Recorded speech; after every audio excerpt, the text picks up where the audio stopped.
Thank you, Mr. Chairman. Thank you all for being here, sharing your knowledge and suggestions with us. I've got to admit that Senator Warren stimulated something in my mind, because I agree with her. Federal tax money should be held accountable. If we said to a state, okay, we're not going to take your tax money for education, we're going to let you keep it, and you figure out, you fund education. First question I thought of was, how many states would take us up on that? Federal government gets out of my way. I get to decide how it's done.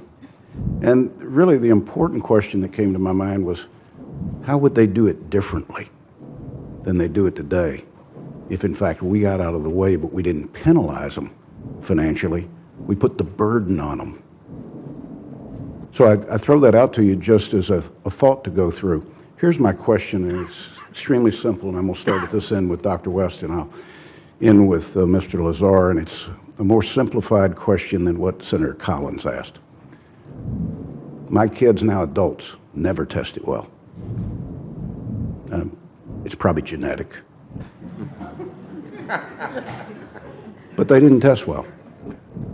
So my question is this: is it more important that we know what students know, or is it more important that we know students are learning? Dr. West? So it's much more important, if we're trying to think about the performance of the school system, to focus on what students are learning, because that's what schools have more of an impact on. What students know at a given point in time is going to be heavily influenced by genetics, as you mentioned perhaps, but by the family environment that they grew up on, a whole host of factors outside of the school's control. So when we're thinking about accountability, it should be for student learning. Mr. Leather? Yeah, it's a conundrum, I think, to try to separate whether we need to know what a student knows versus whether they're learning. I don't see how you could go one way or the other. I think you need to know both. You need to know, in the end, is a student ready to make use of knowledge? Mr. Leather, do you only reward a student for what they know, or do you reward a student for if they're learning? I mean, I go back to No Child Left Behind, and it hadn't rolled out exactly like I envisioned when I worked closely with the Bush administration. Average yearly progress. That's not necessarily what you know, that's where you're learning. Right. Now, I think this got hijacked somewhere to where everything is about what they know. That's what the annual test is. Mr. Burr? Sure. Again, I think those two are pretty linked. I think we emphasize how much students grow in every year, how much they're learning. At the same time, that's to a standard, right? It's very important that our kids graduate from high school ready for college or for career. That is a standard, and it's a clear and articulable standard, and it's important that we do everything to help our students and prepare our students and to have accountability and transparency. Are we graduating kids where they're prepared to succeed in college and in today's knowledge-intensive economy? Mr. Henderson?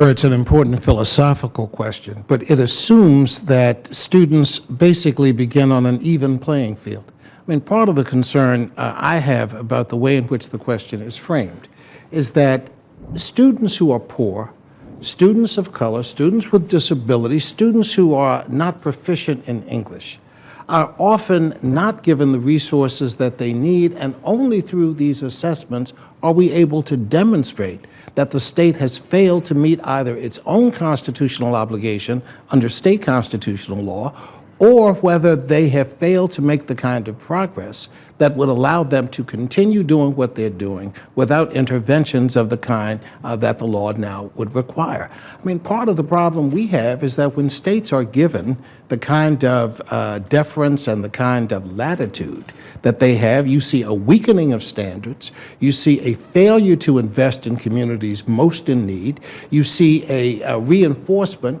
of existing inequalities about how schools are funded, and there is no way of reaching those problems because the state has no incentive to necessarily correct the problem other than to say, yes, the business community in the state wants to have a stronger graduating pool, but leaders of the state are not held accountable by the failure to meet those standards unless the federal government steps in. And I think the history of how the waivers have been used and how states have squirmed out of their responsibility reinforces that point. Ms. Lee? Thank you. I want to start by saying, yes, I know many students who are brilliant but are poor test takers, and they go on to become brilliant people and go on to do amazing things. The test alone does not define their value nor their contributions to society. So I want to emphasize the fact that these tests, again, they narrowly measure. They are narrow measures. I can test my students on basic skills and tell you, quantify that information, such as multiplication facts, spelling, things like that. But when it comes to the kind of knowledge that we're talking about, that is not easily quantifiable because it's limitless.